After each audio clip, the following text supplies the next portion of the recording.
Hey crew, Mark Hadmaker here. Let's talk a little bit more about punching power. Why? Because our most recent release is called KO Punching Power 1, the active lecture. It's 50 minutes in the weeds, science, biomechanics, old school historical tips and tricks to up your punching game. Here's a small little thing. It's also just about having some mobility, or make sure you have got good defensive work while you're doing offense, because we know your best defense is going to be good offense. And also, but part of your offense, I mean, that sounds good, but unless you're actually marrying up and twinning the ideas. So another thing we're talking about, every single punch that you throw, your head should be on a different line. So if you're a head on a stick, just do what a lot of people do with their double end bag or some of their pad work, everything straight up and down the line. No, no, no, don't do that.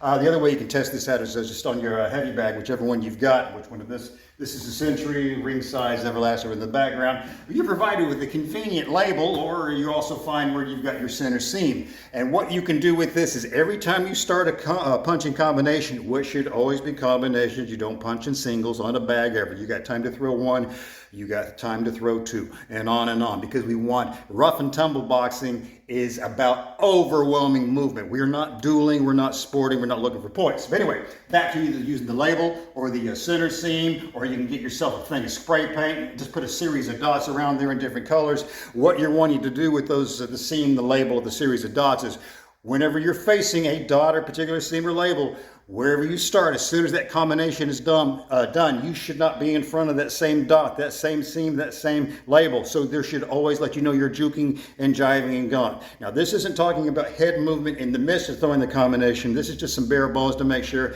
if you wind up in the same spot you were at the beginning of the combination and at the very end of it, ooh, that ain't it, my friends. We want to make sure we're moving the entire time. For more deep in the weeds stuff, I think we put out a few other mini videos like this talking about it. But again, 50 minutes on the active leisure, KO Punching Power Volume 1. Head to the website, www.extremeselfprotection. Here comes my thumb.